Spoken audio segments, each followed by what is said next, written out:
Bokyo. Kailangan pumila sila sa barangay health center para magpa-check up at makakuha rin ng libreng gamot. Ano, Bokyo? Okay ka na ba? Para makaalis na tayo. Si Kuya Donato talaga Kanina mo pa ako inaapuri. Alam mo namang pilay ang isang pa ako tapos minamadali mo ako. Kasi naman kanina pa kita sinabihan pero hindi ka kumilos kagad. May pinakikinggan kasi ako sa radyo, Kuya. Yun na nga Alam mo may lakad tayo tapos inuna mo pa yung pakikinig mo ng radyo. Ikaw talaga, oo. Naninermon ka pa talaga Heto na nga po minamadali ko na nga po ang pagbibihis para makaalis na tayo. Sige na, bilisan mo na dyan. At ilalabas ko na yung pedicab natin. Kailangang samahan ni Donato sa health center ang kanyang kapatid dahil nga ilang araw na itong may sakit. Nag-aalala siya, lalo na't napapabalita na marami sa lugar nila ang merong trangkaso, sipon at ubo. Pangkaraniwang sakit man yun, kaya lamang ay mabilis makahawa at marami ang apektado. Kaya alam ni Donato na tiyak mahaba ang pila sa health center, lalo na't ngayong araw lang ang schedule para sa pagpapacheck up. Nilabas na ni Donato ang kanyang pedicab nang lumapit sa kanya ang isang babae na nasa edad 50. Nakapustura ito. May kulorete ang muka at pula ang suot na blouse at leggings na hapit sa balakang. Siya si Margarita, isang byuda. Walang anak. Malaki ang pagkakangiti niyang lumapit kay Donato. Hello, Donnie. Magandang araw. Sino po, Donnie? Ito naman. Sino pa ba? Di ikaw. Hindi naman po Donnie ang pangalan ko Donato po ang pangalan ko. Ano ka ba? Mas bagay sa'yo ang Donnie. Di ba? Lalo kang gumagwapo kapag tinatawag kang Donnie. Ayoko po nun. Mas gusto ko pa rin po yung Donato. Okay, sige. Donato na kung Donato. Kung yun ang type mong itawag ko sa'yo. Ano po bang kailangan nyo sa akin? Aling Margarita, napadaan po yata kayo. Aray naman. Di ba pwedeng Marga na lang ang itawag mo sa akin? Saka, mas bagay sa akin ang Marga, hindi ba? Nagtutunog yummy at hot ako.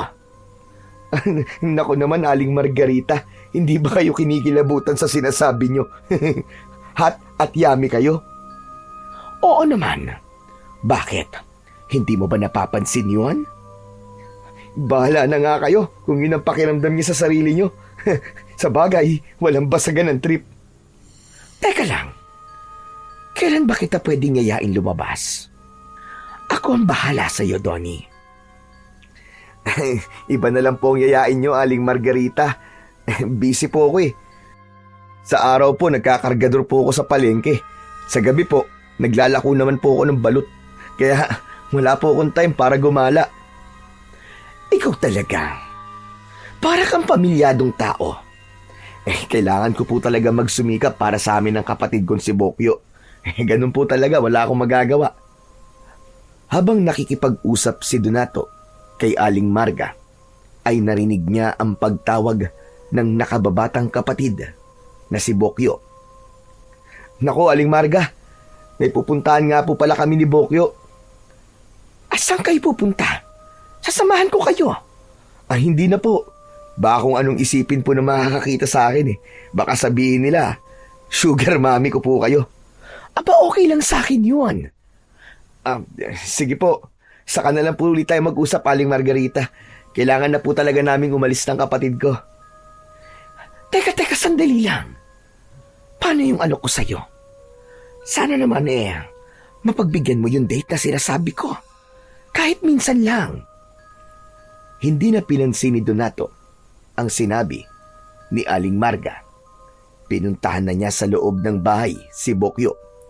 Nakasimangot ang kanyang kapatid. Si Kuya talaga minamadali mo ako tapos ang tagal mong nakipagmarites pa yata sa labas. Paano? Inistorbo ko ni Aling Marga.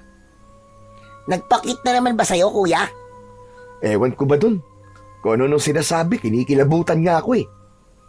Kasi nga, Kuya Donato, may gusto siya sa'yo. Patay na patay siya sa'yo. Kinikilig nga yan kapag nakikita ka niya eh. Ay naku, hayaan mo na nga siya. Kuya, kung juwain mo na kaya. Hoy, okay ka lang ba, Bokyo? Ayaw mo nun, may jowa ka na, may nanay ka pa. At pwede ring lola kung gusto mo. Hindi na, uy. Tara na nga, kung ano nung sinasabi mo. Baka mahaba na ang pila sa health center. Gaya ng inaasahan, ay mahaba na nga ang pila sa health center. Pero walang magagawa ang magkapatid, kundi ang sundin ang pila. Hindi pwede ang singitan at palakasan, kundi magagalit ang mga nakalinya. Ang totoo'y hindi naman dati ganun kahaba ang pila kapag schedule ng pagpapacheck up. Yun nga lang, marami talaga ang nagkaroon ng sakit nitong mga nakaraang linggo lang. Mabilis ding makahawa ang sakit, lalo na sa mga kabataan. Dahil nga mahaba ang pila at marami ang naiinip. Kaya kinausap sila ni Kapitan Teban. Abay, pasensya na kayo. Konting tiyaga lang mga kabarangay. Lahat kayo ay mapagsisilbihan ng ating doktor at nurse na nasa loob ng health center. Kaya maging maayos lang kayo sa inyong pila. Lahat kayo ay masusuri, huwag kayo mag-alala. Siyempre, may uuwi rin kayong mga gamot at bitamina. Sapat na ang sinabi ng kapitan upang mapanatag ang isipan ng mga taga-baryo Pag-asa na lahat sila ay masiserbisyuan ng doktor at nurse. Kaya matyagang pumila ang mga naroon, kasama na ang magkapatid na Donato at Bokyo. Dahil nga sa haba ng pila, ay inabot na sila roon ng hapon. Pero hindi nila ininda yun. Ang mahalaga ay na-check up at nakakuha ng libreng gamot at bitamina si Bokyo. Kung sa pribadong klinika kasi sila pupunta, tsak gagastos sila ng malaki. Wala rin naman silang kakayang magbayad. Kaya doon na lang sa libre, kahit mahabang oras, ang paghihintay. Napagod po ba kayo, Dok Gudo? Nurse Bibian? Ayos lang po, Kapitan. Trabaho naman po namin na magbigay ng serbisyo sa mga taga rito sa baryo. Masaya po kami ni Doc Gudo na makatulong po sa mga taga rito. Maraming salamat sa inyo. Ay, oo nga pala. Nagpahanda ko ng konting mapagsasaluhan natin. Nako, maraming salamat po sa inyo, Kapitan. Sana po, hindi kayo magsawa sa pagtulong dito sa baryo namin. Lalo na ngayon, abay talagang napakaraming nagkakasakit. Nako, ewan ko ba? Oo nga po, Kapitan. Marami ang mahihinang resistensya. Bagsak ang immune system, kaya madaling dapuan ang sakit. Ay, nako. Yun ang nga sinasabi ko. Bigla kasi kumalat ang lagnat at trangkaso dito sa baryo. Nagkahawaan na ang mga tao. Kapag talagang mahina ang resistensya, ay ganun na mangyayari, Kapitan. Pero wag po kayo mag-alala, Kapitan. Dahil gagawan po namin ng paraan ng problema sa mga kalugar nyo. Hahanap po kami ng bakuna para palakasin ang immune system ng mga taga rito sa Baryo Pag-asa. Tama po si Nurse Bibian, Kapitan. May mga kumpanya po na maaari kaming kausapin para magbigay ng donasyong bakuna dito ho sa inyo. Nako, malaking tulong po sa amin yan, Dok Gudo. Maraming salamat po. Isa yun sa tungkulin namin, ang tumulong at magbigay ng tamang serbisyo. Kaya makakaasa po ang Baryo Pag-asa sa pangako namin, Kapitan. Ipapaalam ko na agad yan sa mga taga rito. Siguradong matutuwa silang lahat. Lalo na't kailangan talaga nila ang bakuna para hindi agad sila dinadapuan ng sakit. Nakauwi na sa bahay ang magkapatid na Donato at Bokyo. Wala man silang ginawa, kundi ang pumila at maghintay. Nakaramdam pa rin sila ng pagod. Ay, Diyos ko! Halos maghapon din tayo sa health center, no? Oo nga, kuya eh. Sumakit nga ang puwet ko sa kakaupo. Ayos lang yun, Bokyo. Ang importante ay na-check up ka at nabigyan ka ng gamot at bitamina.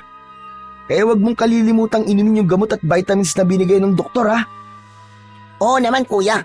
Nakakatuwa si na Doc Godo at Nurse Vivian. Ang babait nila. Oo nga eh. Parang di sila napapagod. Kahit maghapon silang nag-asikaso sa mga pasyente. Tama ka kuya. Siguro sagala sila sa vitamins, no? Kasi nga, marami silang ipinamimigay. Baka lagi silang umiinom nun. Siya nga pala, Bokyo. Aalis na muna ako, ha? Teka, saan ka pupunta kuya? Huwag mong sabihin magkikita kayo ni Aling Marga. May date ba kayo? Huy, hindi ah. Ba't naman ako makikipag-date sa matandang yun? Eh baka gusto mo kasing makipag-date sa kanya eh. Hoy, tumigil ka, Bokyo, ah. Hindi ko pangarap magkaroon ng lolang jowa. Sige na, aalis na ako. Hahango pa ako ng balot para may mailako ko mamayang gabi. Ganun ba? O sige kuya. Mag-iingat ka kuya ko ha. Oh, ikaw nang bahala dito sa bahay, ah. Magluto ka na rin para mamaya pag uwi ko, may pagkain tayo. Bibili na lang din ako ng ulam. O sige na, aalis na ako. Lumabas na si Donato para magtungo naman sa pag-aasikaso ng maliit niyang negosyo. Naiwang nag-iisa si Bokyo sa kanilang bahay.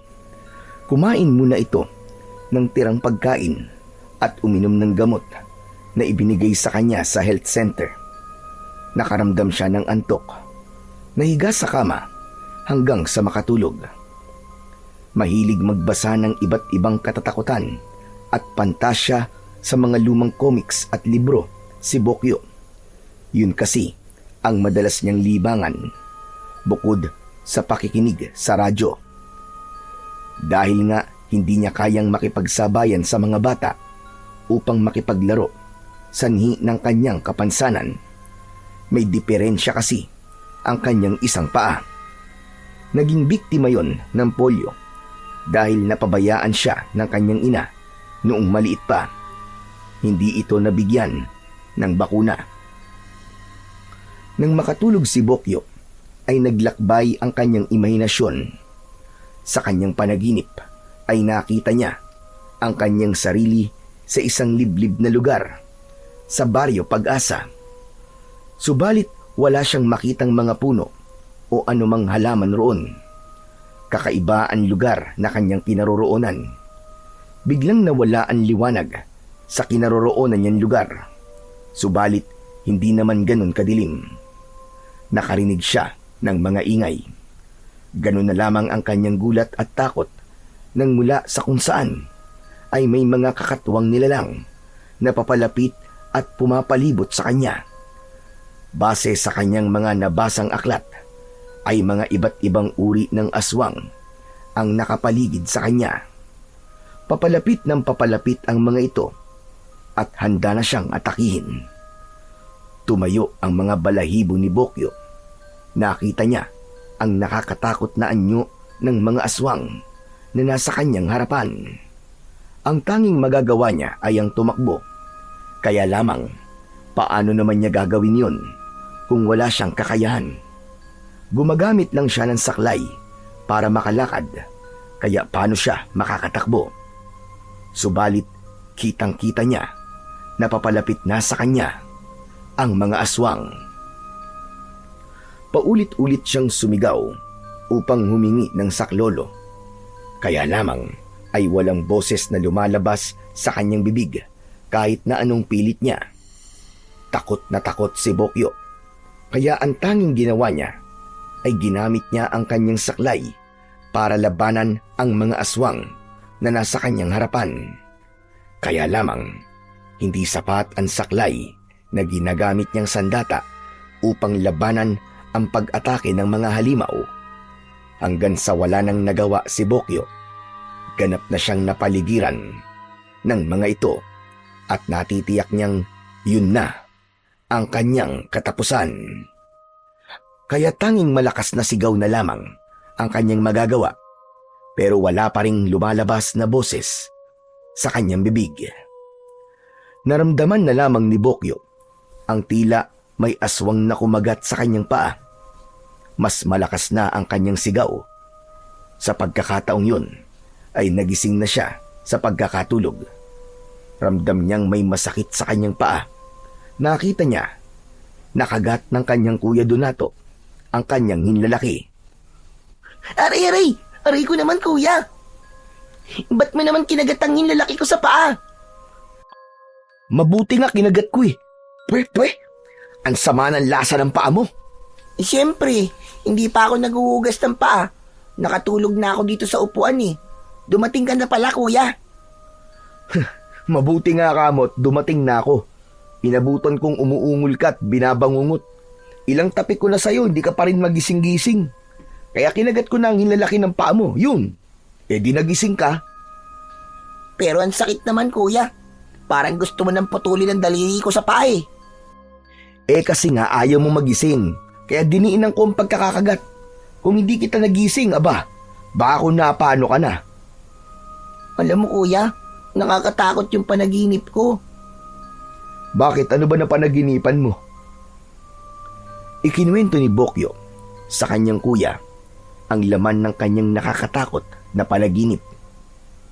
Yan, kasi kasalanan mo. Dahil yan sa kahiligan mo sa pagbabasa ng mga horror na libro, sa kalumang comics. Pero kuya, parang totoo ang panaginip ko eh. Alam mo ba, itong lugar daw natin ay pinamumugaran daw ng mga aswang. Nakakatakot talaga, kuya. Naging aswang ang mga taga rito. Ano? Aba, imposible namang mangyari yun. Ang mga taga rito, naging aswang? Oo, kuya. Kaya nga nakakatakot talaga eh. Panaginip lang yun, Bokyo. Palibasa, hindi ka kasi nagpipray bago ka matulog. Kaya yan, kung ano-ano tuloy na papanaginipan mo. Pero kuya, araw na araw naman eh. Pero ba't kaya ako na naginip ng ganun? Alam mo, Bokyo, araw man o gabi, basta natulog ka, pwede kang managinip. Pero, paano kuya? Kung magkatotoo bigla yung panaginip ko. Sinabi ko na nga, imposible yun. Isang malaking kalokohan na magiging aswang ang mga taga rito sa Baryo Pag-asa. Sa panaginip, alam mo, kabaligtaran niya ng katotohanan. Napakamot na lamang ng ulo ang nakababata niyang kapatid na si Bokyo. Alam mo, mabuti pa tulungan mo na muna akong maglaga nitong nabili kong itlog para mamaya ay maibenta ko na.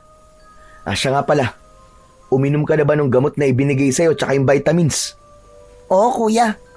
Kaya siguro napasarap ang tulog ko at nanaginip ako dahil sa gamot na ininom ko eh.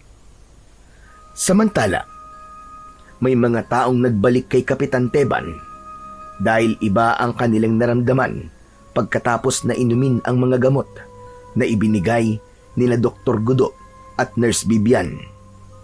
Iba-iba ang kanilang naramdaman. May sumakit ang ulo, sumakit ang tiyan, at nakaramdam ng pagsusuka. Kaya naman, ikinibahala din yun ng kapitan. Agad niyang tinawag yun kay Dr. Gudo. May ilang bagay na sinabi sa kanya ang doktor na siya namang ipinaalam kagad ni Kapitan Teban sa mga taong nagrereklamo. Makinig kayo sa sasabihin ko para naiintindihan nyo mga kababaryo. Ito ay sabi rin lang sa akin ni Dr. Gudo. Ayon sa kanya, ay normal lamang na may kakaiba kayong maramdaman kapag ininim nyo ang mga gamot na ibinigay niya sa inyo. Pero wala kayong dapat na ipag-alala dahil lahat ng hindi magandang nararamdaman nyo ay mawawala rin kapag nasanay na ang katawan nyo. Sa ngayon kasi, dahil bago lang kayo sa pag-inom ng gamot at hindi pa sanay ang katawan nyo, nagkakaroon yun ng iba't ibang epekto. Pero wala naman daw kayong dapat na ikabahala. Mas mainam nga raw yun dahil ibig sabihin daw po nun ay nagkakaroon ng bisa sa katawan ninyo ang gamot na ibinigay nila. Tapat na ang naging paliwanag na yon ni Kapitan Teban para mapanatag ang loob at isipan ng mga taong nagtataka dahil sa kanilang nararamdamang kakaiba. Pero sabi nga ni Doc Gudo ay mawawala rin yon. Samantala, sa lugar na kinaroroonan ng mag-asawang sina Doc Udo at Nurse Vivian ay abala ang dalawa. Natawagan ko na supplier ng mga gamot na bakuna, Gudo. Anong sabi sa'yo, Vivian? Darating daw sa takdang araw ang mga bakuna na gagamitin natin sa mga taga-Baryo Pag-asa. Mabuti naman kung ganun. Dahil hindi dapat masayang ang bawat oras. Yun din nga ang sinabi ko sa kanila. Mahalaga sa atin ang bawat oras. Saka inaasahan yun ng mga taga rito sa baryo. Ayoko ring masira tayo kay Kapitan Teban. Gudo, tiyak magiging matagumpay ang ating misyon. Nasisiguro ko yun. Oo, Vivian, tama ka. Kaya masaya rin ako. Bukas, babalik tayo sa barangay. Pero wala pa yung bakunang ipinangako natin. Oo nga. May mga taga-baryo na hindi natin nasusuri. Kailangan malaman din natin ang kondisyon nila. Kung sa bagay, tama ka, Gudo. Isa pa, kailangan muli nating may paliwanag sa mga taga-baryo ang kanilang kakaibang nararamdaman. Napaliwanag na yun sa kanila ng kanilang kapitan, hindi ba? Oo, tama ka.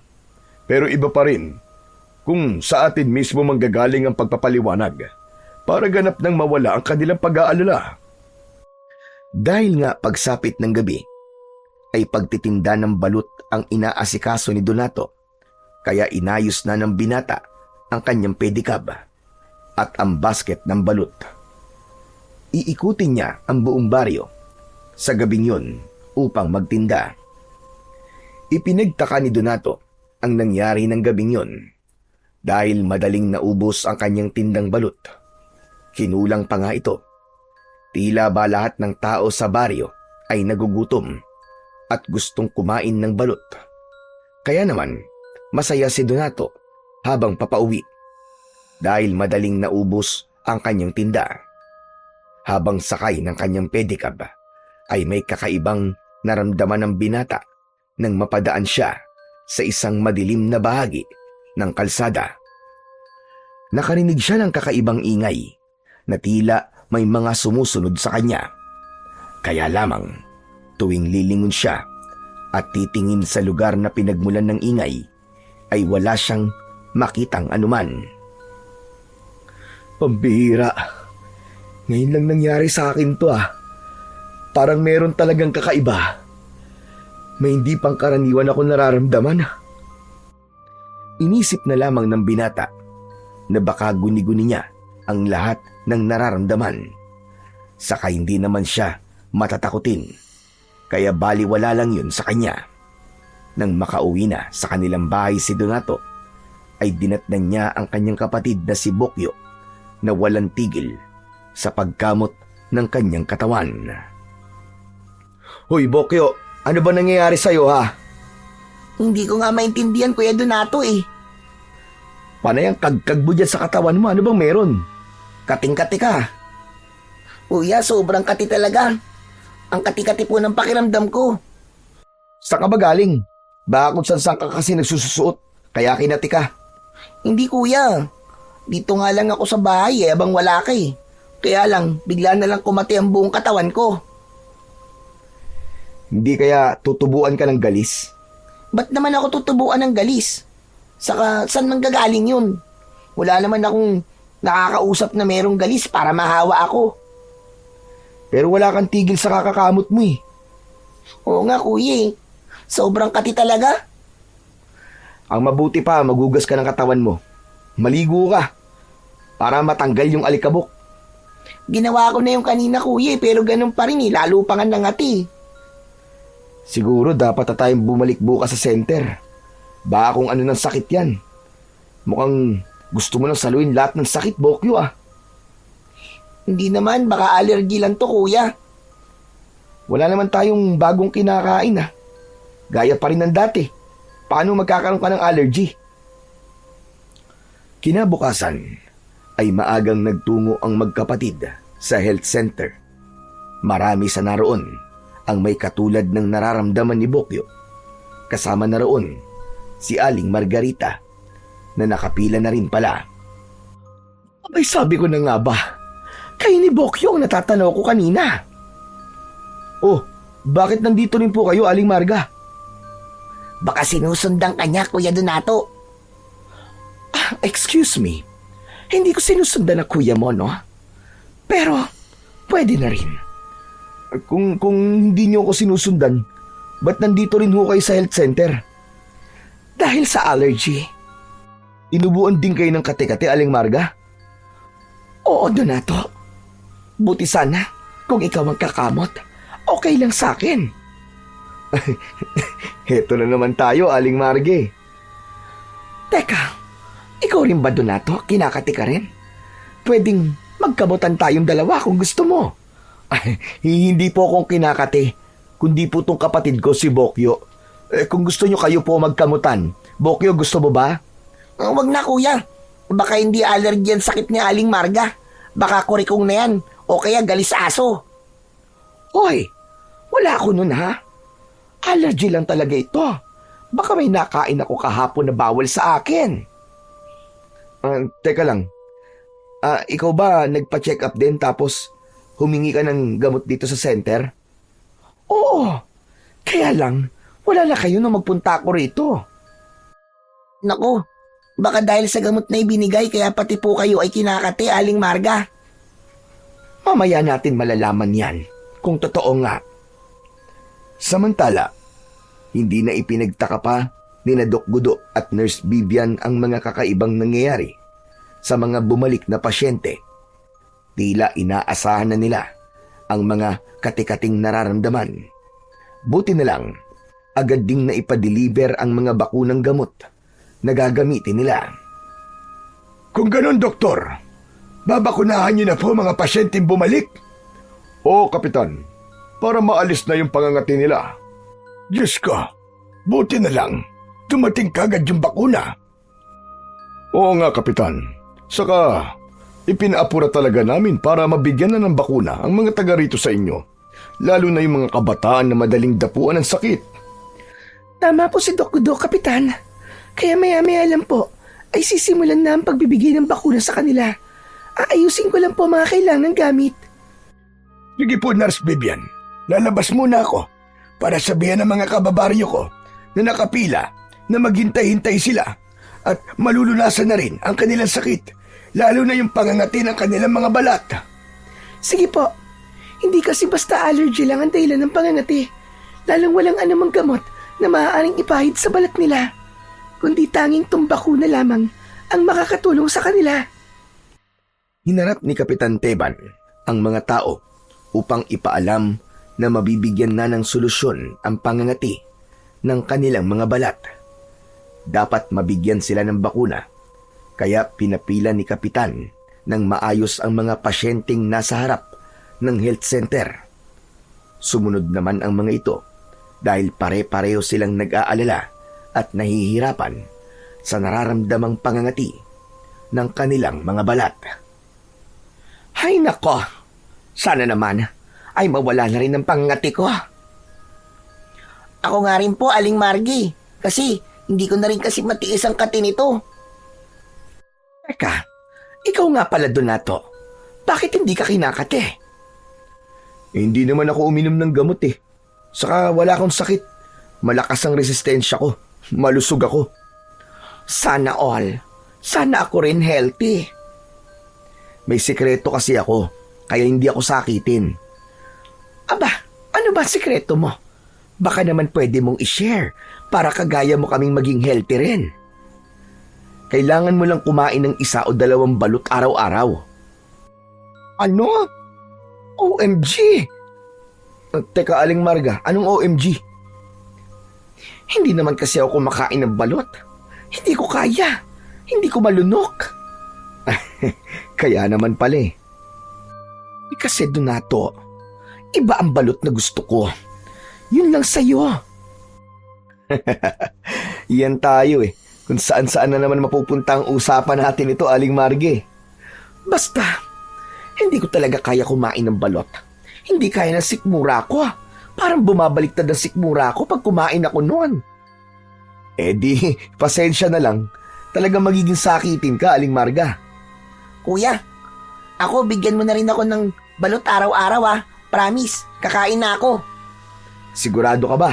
Baka mamaya niyan kapag may nakita kang sisiw sa balot, mandiri ka. Basta yung maliit na sisiw lang para makaya kong kainin. Habang nag-uusap ang tatlo, ay narinig nila na magsisimula na ang pagbibigay ng bakuna. Kaya umayos na sila sa pila. Hindi naman naging matagal ang kanilang paghihintay dahil mabilis na natapos yun. Kaya agad ring nakauwi sina Donato at Bokyo. Labis naman ang pasasalamat ni Kapitan Teban kina Dr. Gudo at Nurse Bibian sa serbisyong ibinigay ng mga ito. Ginagawa lang po namin ang aming trabaho bilang alagad ng kalusugan, Kapitan. Ang hangad lang namin ay maging malusog ang mga taga rito sa Baryo Pag-asa. Ibig ba sabihin yan? Hindi na kayo babalik dito sa baryo namin? Hindi naman, Kapitan. Ang totoo nga mananatili pa kami rito. May tinutuluyan kami na malapit lang dito sa inyo. Mas mainam kasi na malapit lang ang tinitirahan namin para kapag mayroong problema ay agad kaming makakarating. Kung pwede nga lang sana, Dok Gudo, ay dito na kayo pumirmi sa baryo namin dahil malaking tulong po na may doktor dito sa aming lugar. Pinag-iisipan pa lang po namin mag-asawa yung Kapitan. Nagpaalam na sina Doc Gudo at Nurse Bibian kay Kapitan. Bumalik na sila sa kanilang tirahan. Napagod sila sa maghapong pagbibigay ng serbisyo sa mga pasyente sa Baryo Pag-asa. Subalit nasa mukha nila ang kasiyahan. Hindi dahil sa serbisyong nagawa nila para sa mga naninirahan doon, kundi para sa kanila ay isang tagumpay yun sa kanilang misyon. Dahil bahagi yun ng kanilang plano.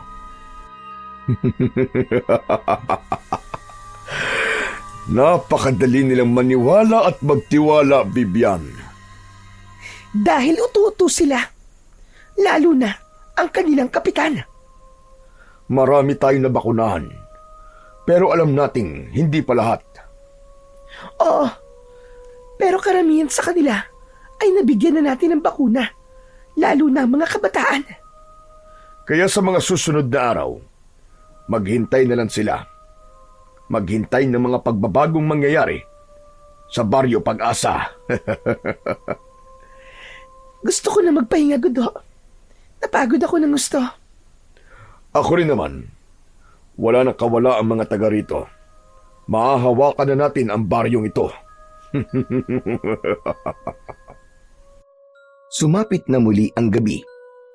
Gaya ng ginagawa ni Donato, ay kailangan na muli niyang umikot sa baryo upang magtinda ng balut. Isang araw din siyang hindi nakapagtinda, kaya dapat makabawi siya sa gabing yon. Dinagdagan niya ang balut na kanyang binili at umaasa siya na mas marami siyang maibibenta ng gabing yon. Sakay na ng kanyang pedicab si Donato.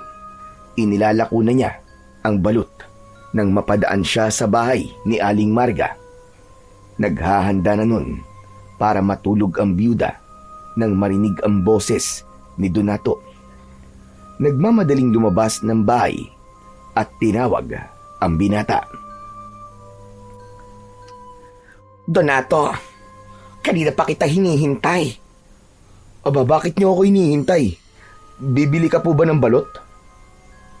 Oo, kaya nga kita tinawag Pero di ba sabi niyo hindi kayo kumakain ng balot? Ano ka ba? Di ba sabi mo, yan ang sikreto mo ng pagiging malusog ng katawan mo. Kaya itatry ko. Kakain na rin ako niyan. Pipilitin kong kumain. Sigurado kayo? Siguradong sigurado. Lalo na kung sasamahan mo akong kumain ng balot.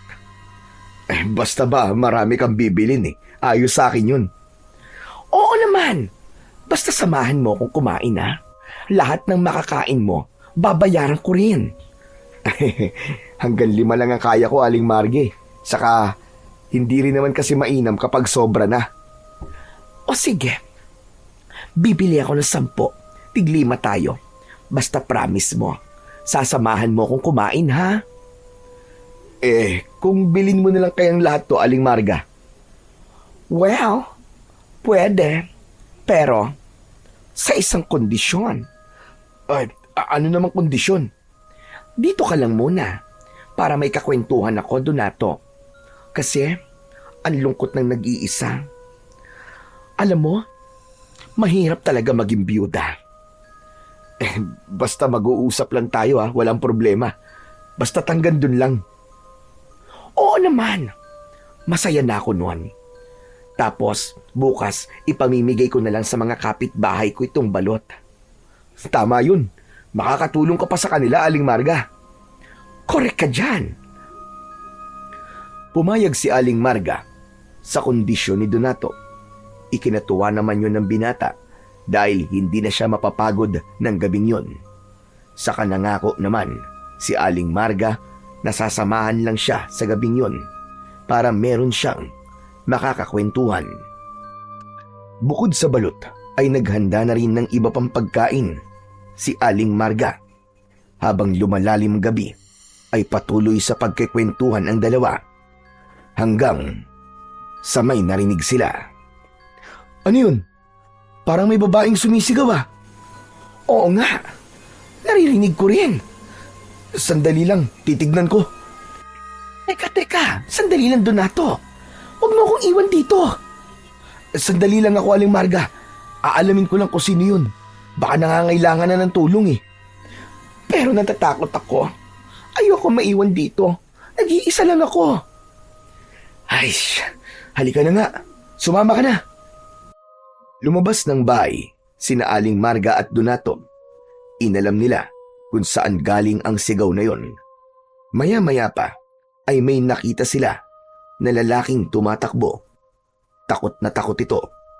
Tinanong ni Donato ang lalaking nakita. Halos hindi ito makapagsalita nang dahil sa labis na takot. Pero ang tanging nabanggit nito na pautal-utal ay salitang halimaw. Aling Marga, naintindihan niyo ba yung sinabi niya? Oo, parang sabi niya, nakakita raw siya ng halimaw. Yun din ang dinig ko Diyos ko po, baka nga totoo yun Mukhang may gumagala na ring halimaw dito sa baryo natin. Baka naman namalikmata lang siya. Tara na, bumalik na tayo sa bahay, Donato. Huwag na tayong tumuloy. Huwag mo nang hanapin yung babaeng sumisigaw. Baka nabiktima na siya ng halimaw. Gusto kong makita, Aling Marga. Ano ka ba? Gusto mo bang mapahamak ka?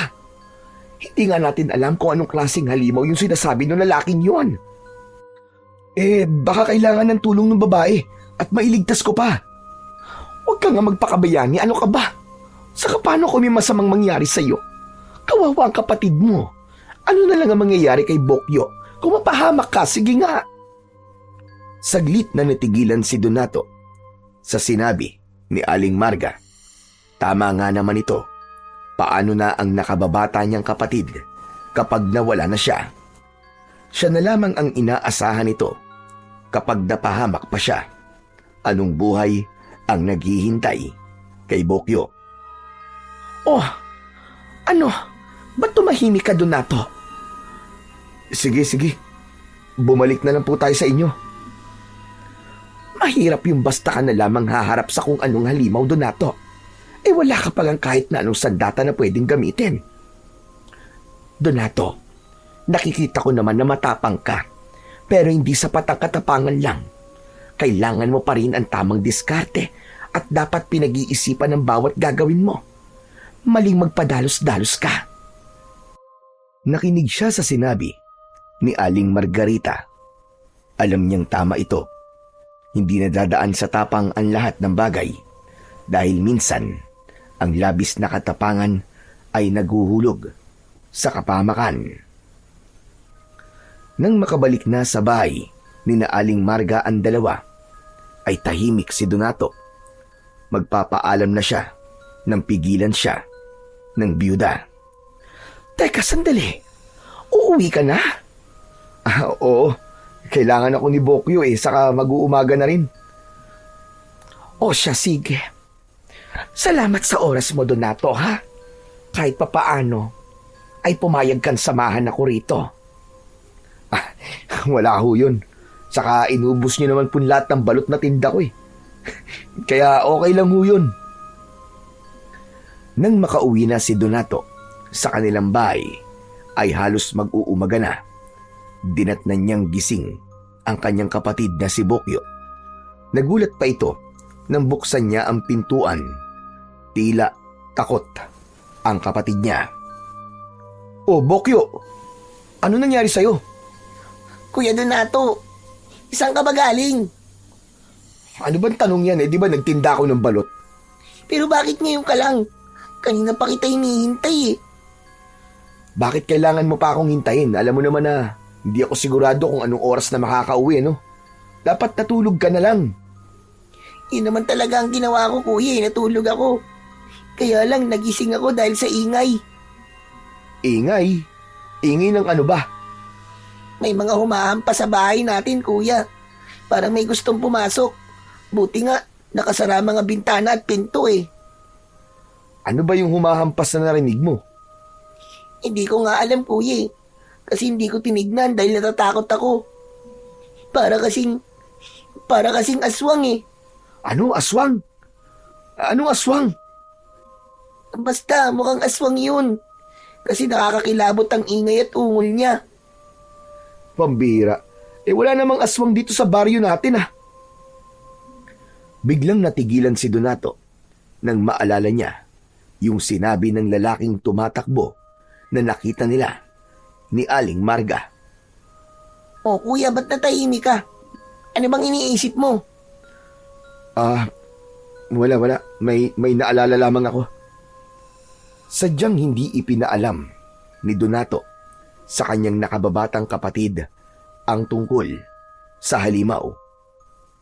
Pero naisip niyang marahil ay may kaugnayan ang nangyari kanina nang naroon siya sa bahay ni Aling Marga at ang naging karanasan ng kapatid niyang si Bokyo sa bahay nila. Kinabukasan nga ay isang hindi pangkaraniwang balita ang agad na kumalat sa baryo Pag-asa na ikinabahala ng kapitan. Muli ay may mga residente na pumunta sa tanggapan niya. Lahat sila ay may iisang sumbong at reklamo. Teka! Isa-isa lang! Hindi ko kayo maiintindihan kung sabay-sabay kayong magsasalita! Pinakinggan ni Kapitan Teban ang gustong sabihin ng mga taong dumulog sa kanya. Wala na yung kaugnayan sa pangangati ng kanilang katawan o sa kung anumang sakit na nararamdaman ng mga ito, kundi iba na ang sinasabi nila. May mga kung anong nilalang ang nagpaparamdam sa inyo, ganun ba? Tumang-ayon ang mga taong kausap ni Kapitan Teban. Ipinagtaka naman yun ni Kapitan dahil wala naman siyang anumang naramdaman nung nakalipas na gabi. Maayos nga siyang nakatulog at mahimbing pa. Sandali! Anong klaseng mga nilalang ba yung sinasabi nyo na nagparamdam sa mga bahay nyo? Aswang po, Kapitan. May aswang po na nagpakita sa amin. Oo nga naman, Kapitan. Gusto na sirain ang bahay namin. Maigi na lamang may stock akong bawang at yun ang ginamit ko para hindi kami mapasok ng aswang.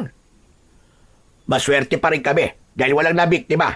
Kaya lang, tsak na hindi titigil ang mga yon. Babalik sila para magasik ng lagim. Kapitan, kailangan namin ang tulong mo. Huwag nating hintayin pa na may mapahamak bago tayo kumilos. Sumang-ayon ang mga taong kausap ni Kapitan sa sinabi ng isa nilang kasama. Lahat sila ay natatakot at nag-aalala sa maaaring gawin ng aswang na gumagala sa baryo Pag-asa. Huwag kayo mag-alala. Gagawan natin ang paraan yan. Hindi rin ako papayag na may sino mang mapahamak dito sa ating lugar. Pinanghawakan ng mga taong sumugod sa barangay ang sinabi ni Kapitan Teban. Umaasa sila na may gagawing aksyon ng kapitan upang walang sino mang mapahamak at maging biktima ng mga aswang na nagpapakita sa baryo Pag-asa. Samantala, paano nga ba nagkaroon ng mga aswang sa Baryo Pag-asa? Dati naman ay maayos at payapang namumuhay ang mga naninirahan dito. Dahil yon sa naging plano ng mag-asawang sina Doc Gudo at Nurse Bibian. Pakana nila ang kaguluhang nangyayari ngayon sa baryo. Tama ang naging desisyon natin, Bibian. Madali nating mapapaniwala ang mga taga rito sa Baryo Pag-asa. Sabi ko naman sa iyo, Gudo, kung may lugar dapat tayo na gamitin sa ating plano, yun ay sa malayong probinsya. Katulad dito sa baryong ito. Wala silang kaalam-alam na tayo rin ang nagdala ng sakit na lumaganap dito. Dahil yun sa pagsaboy natin sa hangin ng pulbos na nagdala ng sakit sa mga taong may mahihinang resistensya. At isa pa, madaling utuin ng kanilang kapitan. Napaniwala natin na mabuti ang sadya natin at ang hangarin natin ay ang makatulong.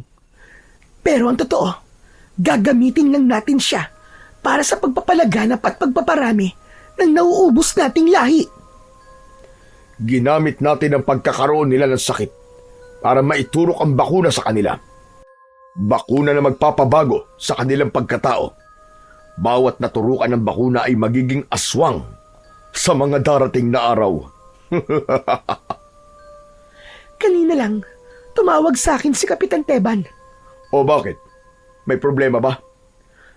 Nabanggit niya sa akin na may mga residente lang natatakot. Bakit daw? Dahil sa pagkakaroon ng aswang na gumagala sa Baryo Pag-asa.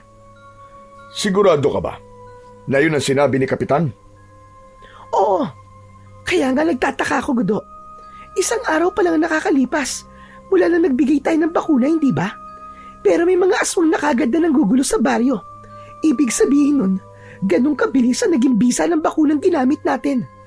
Sa maikling panahon, ay agad na nagkaroon ng epekto sa katawan nila ang bakuna para maging aswang sila. Yan din ang ipinagtataka ko, Bibian. Hindi kaya may iba pang uri ng aswang na nauna sa atin dito at sila man nagnanais na sakupin ng baryong ito? Posible yun, Gudo. Hindi. Hindi yun maaari, Bibian. Hindi ako papayag na mauna pa sila para makuha ang baryong ito. Malaki na ang ating naging puhunan dito. Hindi maaaring sila ang mamayani sa lugar na ito. Para lang sa mga kauri natin na aswang ang lugar na ito. Dito natin ipagpapatuloy ang ating lipi. Dito tayo bubuo ng hukbo na sasakop sa iba pang lugar. Ang mga taga rito ang ating magiging mga kapanalig. Uyom ang palad ni Doc Gudo. May tigas ang kanyang mga binitiwang salita. Handa niyang ipaglaban ang kanyang nasimulan upang magkaroon yun ng katuparan. Hindi siya papayag na basta maunahan ng kahit na sino. Kauri man nila ito. Sa kabilang dako naman, bilang pinuno ng baryo at may nabitiwang pangako si Kapitan sa kanyang mga nasasakupan na kailangan niyang bumuo ng grupo ng mga magroronda upang tiyakin ang kaligtasan ng mga taga-baryo. Kaya lamang, bigo si Kapitan na makabuo ng grupo. Tanging mga tanod lamang sa barangay ang nais na magbigay ng proteksyon. Ang mga naninirahan ay ayaw sumama. Hindi maaaring tayo lang ang kikilos. Kulang ang lakas natin kung may mga aswang na manggulo dito sa ating baryo. Kaya lang, wala tayong magagawa. Mahirap silang pilitin. Hindi ko alam kung ano ba nangyayari sa mga kalalakihan dito. Parang naduwag sila. Inurungan yata ng kanilang mga lawet.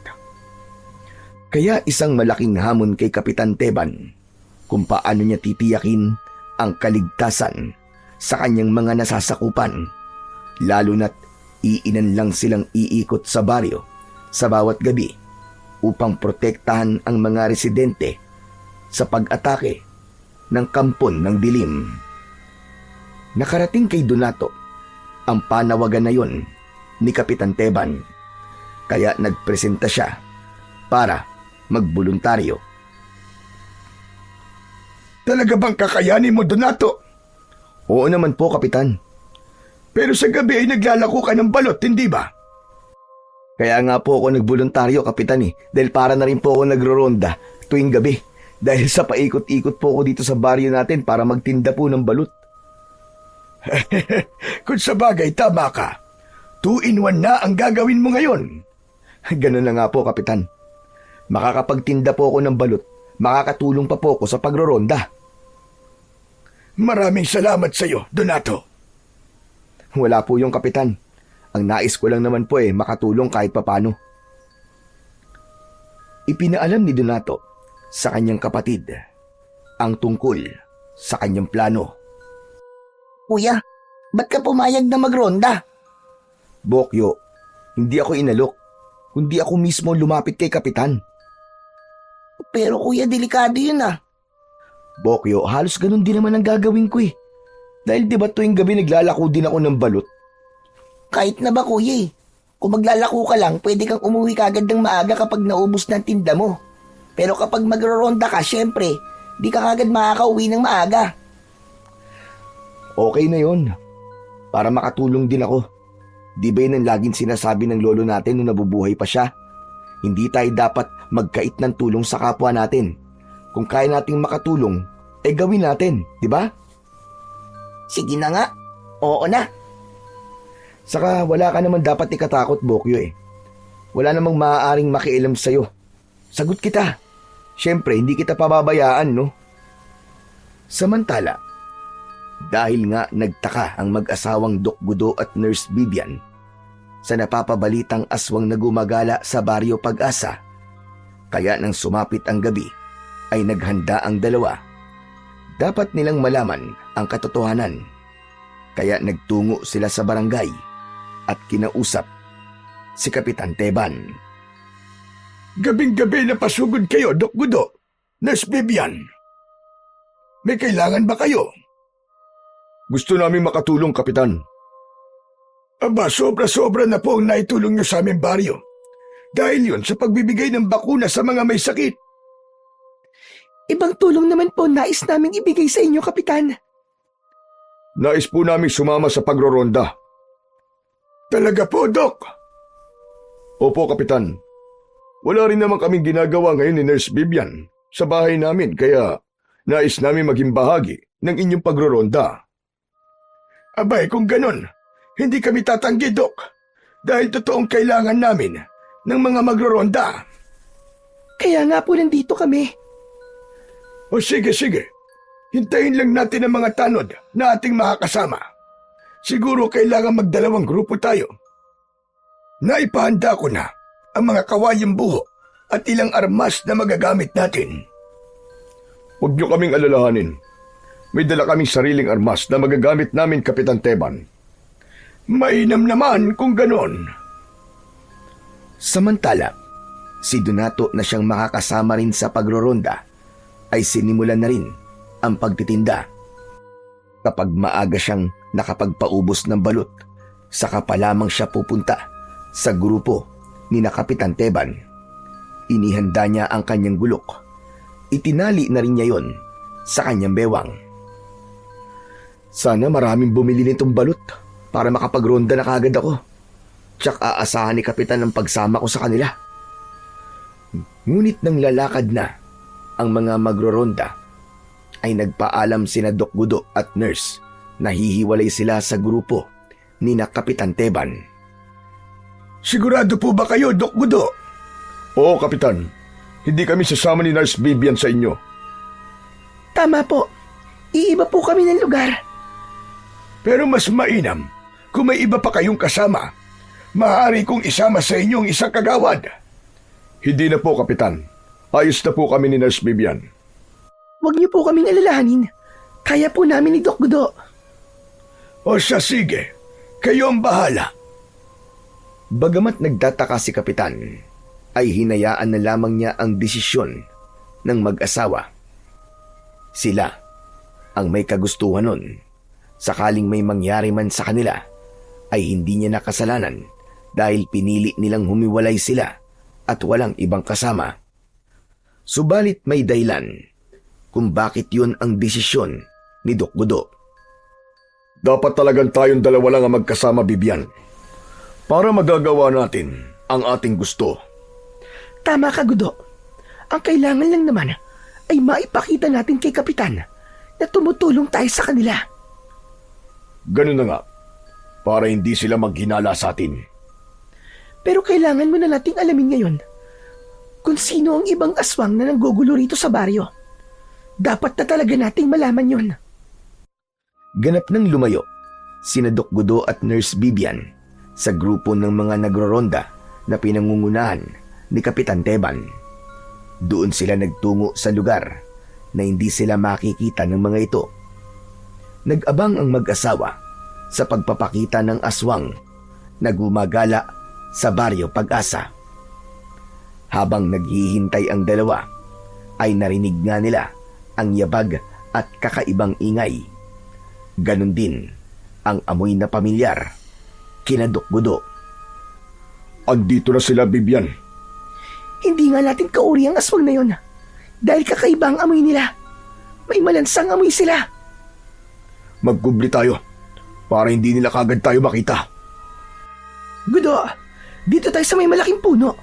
May kutob akong dito sa lugar na to sila dadaan. Nang makapagtago na ang dalawa, ay nakita nilang iniluwa ng dilim ang dalawang aswang. Mga aswang na iba ang kulay ng balat, bagamat nakakatakot din ang kanilang anyo. Hindi ako maaari magkamali. Sila ang aswang na matagal ng kalaban ng ating lahi, Bibian. Gusto nilang unahan ang plano natin. Tama ka. Maaaring nalaman nila na dito sa lugar na to tayo nagpaplanong bumuo ng ating bagong grupo. Gudo, anong gagawin natin? Anong plano? Dapat na silang mahadlangan bago pa nila tayo maunahan. Dahil alam kong puntirya din nilang patayin tayo, Bibian. At kapag nangyari yon, sila ang makikinabang sa itinanim natin dito. Magiging alagad nila ang mga aswang na bunga ng bakunang itinurok natin sa mga taga rito sa baryo Pag-asa. Ano pang hinihintay natin, Gudo? Gawin na natin ang nararapat sa mga yan. Tara na! Nagbago ang anyo ni Doc Gudo at Nurse Bibian. Naging aswang ang mag-asawa. Hinarangan nila ang paparating na ibang lahi ng aswang. Ganun na lamang ang gulat ng mga ito nang makita ang ginawang pagharang ni Doc Gudo at Nurse Bibian. Kung ano man ang pinaplano nyo, huwag nyo nang ituloy dahil hindi namin kayo pahihintulutan. Nagkamali kayo ng lugar na inyong pinasukan. Alam niyong narito na kami. Nagawa niyo pang magtungo rito. Dapat humanap na lang kayo ng iba pang lugar at huwag dito. Nakatingin lamang ang mga aswang nakausap ni Doc Gudo. Subalit naghahanda ang mga ito para sa pagsugod sa kanila. Maya-maya pa, umatungal ang mga ito at biglang sumugod kina Doc Gudo. Pero kanina pa nakahanda ang mag-asawa. Hindi sila papayag na maunahan at malamangan. Matindi ang naging labanan ng dalawang lahi ng mga aswang. Umaalimbukay ang lugar ng kanilang sagupaan. Naging madugo ang laban ng mga ito. Parehong nasugatan ang magkabilaang panig. Subalit merong dapat manalo at matalo sa labang yon. Hanggang sa humandusay ang mga aswang na talunan. Hindi yon ang mag-asawang Doc Gudo at Bibian, kundi ang kabilang grupo ng mga aswang. Nang matiyak ng mag-asawa na natalo na nila ang mga aswang na dayo sa baryo Pag-asa, ay agad silang bumalik sa kanilang dating anyo. Kailangan na natin bumalik kay Kapitan Bakit pa, Gudo? para ipaalam sa kanila na napatay na natin ang mga aswang na hinahunting nila. Tama ka.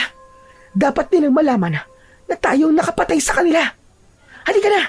Pumunta na tayo kay Kapitan. Lumakad na ang mag-asawa. iniwan ang mga aswang na napatay nila at nakahandusay sa lupa.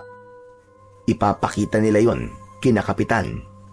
Kaya lang, walang kaalam-alam sina Doc Gudo na may mga matang nakakita sa mga pangyayaring yon. Buong-buo niyang napanood at natuklasan ang mga pangyayari. Talaga, Dok Gudo? Napatay niyo na mga halimaw? Oo, Kapitan. Iniwan namin sa bandaron. Sumama kayo at babalikan natin sila para makita nyo. Mga kasama, sumama tayo kina Dok Gudo. Halina kayo. Nakita ng grupo ni Kapitan ang sinasabing aswang na napatay ng mag-asawa. Hinila yon ng mga tanod at dinala sa lugar na malayo sa mga bahay at doon ay kanilang sinunog. Maraming salamat sa inyo, Dok Gudo. Hindi lang sa panggagamot nyo kami natulungan, kundi maging sa ganitong problema. Sabi ko naman po sa inyo, Kapitan, handa po kaming gawin ang lahat. Kahit na anong tulong na kaya namin, ay handa naming ibigay sa inyo para sa inyong mga kababaryo. Kaya, lagi niyo po kaming maaasahan, Kapitan Teban. Pagkatapos na magpasalamat si Kapitan, kina Doc Gudo ay nagpaalam na rin ang mag-asawa dahil mag-uumaga na rin noon. Kailangan na nilang bumalik sa kanilang tinitirhan. Nang makauwi na ang mga ito sa kanilang bahay, ay kasiyahan ang kanilang naramdaman. Wala na tayong problema ngayon, Bibian. Malayang-malaya na tayong magagawa ang ating gusto.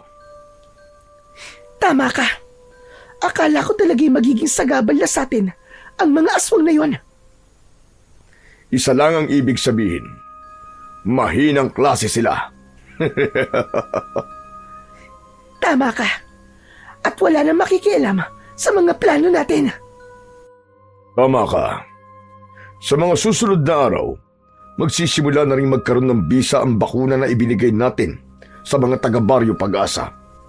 Matutupad na ang plano nating ganap ng palaganapin ang lahi natin sa baryo ito. Wala nang maaaring pumigil sa atin, kahit pa si Kapitan Teban. Samantala, nang umagang yon, ay nakauwi na sa kanilang bahay si Donato. Hindi na rin siya nakasama pa sa pagroronda ng lumipas na gabi. Tila tulala si Donato at malalim ang iniisip na nakaupo lang sa sala ng kanilang bahay hanggang sa lumapit sa kanya ang nakababata niyang kapatid na si Bokyo na kagigising lang. Kuya, magandang umaga. O ano? Ano nangyari sa pagroronda nyo, kuya? May nakita ba kayong aswang? Hindi ako nakasama kina Kapitan. Ano? Pero bakit? Di ba ang sabi mo isasama ka sa kanila sa pagroronda? Natagalan kasi ako bago ko napaubos ang tinda kong balot, kaya hindi ako nakasama sa kanila. Nag-uusap ang magkapatid nang narinig nila ang pagtawag ni Aling Marga. Uy, si Aling Marga. Ang aga-agang mangapit bahay. Bakit kaya? Ano kayang kailangan niya? Tuloy-tuloy na pumasok sa kanilang bahay ang babaeng biyuda. Oh, Aling Marga, ang aga niyo po yatang mangapit bahay. May kailangan kasi ako malaman. Kasi nga, balitang-balita yung ginawa ni na Kapitan kagabi. Yung pagroronda nila. At sabi, may napatay daw silang aswang. Ewan ko ba kung sina Kapitan nga ba ang nakapatay o sina Doc Gudo. Kasi sumama din sa pagroronda kagabi. Talaga po bang napatay na po yung aswang? Oo, Bokyo. Yun ang bali-balita dito. Teka nga, Donato. Para bang baliwala lang sa'yo yung ibinalita ko Bakit? Alam mo na ba yun? Ha? Kwan? Oo, alam ko na yan. Kasi nga, nagtinda ako ng balot kagabi, di ba? Sumama ka magronda sa kanila? Ay, hindi. Pero, nabalitaan ko lang. May nakapagsabi sa akin. Akala ko Ako ang unang nakaalam ng balita kaya nagpunta ako rito sa inyo. Nauna ka na pala. Pero okay lang yun. At least, mapapanatag na yung mga taga rito sa baryo natin. Dahil wala nang gumagalang aswang, hindi ba? Grabe, ang husay pala ni na Doc Gudo. Mahusay na sila manggagamot tapos tirador din pala sila ng mga aswang. Teka nga, pwede ba makainom ng tubig? Nauuhaw kasi ako. Ewan ko nga ba, napapadalas ang uhaw na nararamdaman ko ngayon. Sandali lang ho. Ikukuha po kita ng tubig. Pagkaraang ibalita ni Aling Marga ang tungkol sa napatay na aswang, ay umalis na rin ito. Pero nanatiling walang kibo at nag-iisip pa rin si Donato. Puyat siya dahil wala siyang tulog. Kaya lamang ay hindi talaga siya dalawin ng antok. Paulit-ulit kasi niyang naaalala ang kanyang mga nakita ng gabing yon. Siya ang anino sa dalim na nakakita sa pakikipaglaban ni Doc Gudo sa mga aswang. Kitang-kita din niya ang lihim ng mga ito, ang pagiging lahing aswang ng mga taong gumagawa ng kabutihan sa kanilang baryo. Kaya lamang ay dapat rin palang iwasan at katakutan. Nanloloko lang pala ang mga ito. Nalilito tuloy si Donato kung ano ba ang dapat niyang gawin. Paano kaya niya sasabihin kay Kapitan Teban ang kanyang natuklasan? Samantalang ang alam ni Kapitan ay sina Doc Gudo ang pumatay sa aswang. Paano niya ipapaliwanag na mga aswang din ang mag-asawa? Isa pa, dahil sa mga kabutihang ginawa nito at ipinakita sa mga taga-baryo Pag-asa, walang mag-iisip na may lahing aswang ang mag-asawa. Bigla ngayong naisip ni Donato ang ginawang pagbabakuna nila Doc Gudo. Kaya agad niyang pinuntahan ang kapatid na si Bokyo. Oh, bakit kuya? Anong kailangan mo? Bokyo, gusto ko sanang kumustahin ang pakiramdam mo eh. Ano ba, may kakaiba ka bang nararamdaman? May masakit ba sa'yo? May kung ano ka bang nararamdaman na hindi mo maipaliwanag? Ano? Kumusta pakiramdam mo? Wala naman kuya. Okay lang naman ako. Pero may oras lang na parang napapadalas ang pag-inom ko ng tubig. Para bang lagi akong uhaw na uhaw. Ano? Ibig mong sabihin na uuhaw ka lagi? Oo kuya. Parang ang gaspang nalalamunan ko. Tapos kapag umiinom ako, parang hindi naman nawawala yung uhaw ko. Si Aling Marga. Di ba kanina humingi rin siya ng tubig? Sabi niya, nauuhaw siya. Oo, Kuya Donato. Siguro yun ang epekto ng bakuna na itinurok sa amin ni na Doc Gudo. Kinakabahan ako, Bokyo. Ano kuya? Bakit ka kakabahan?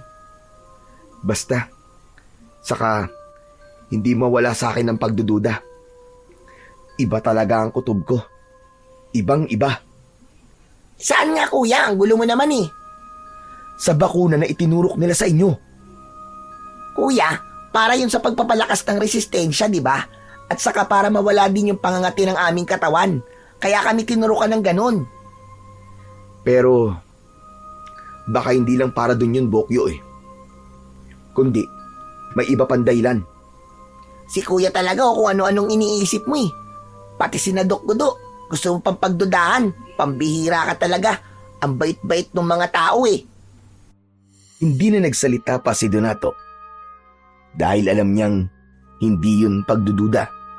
Kundi tiyak niyang hindi mabuting nilalang ang mga ito.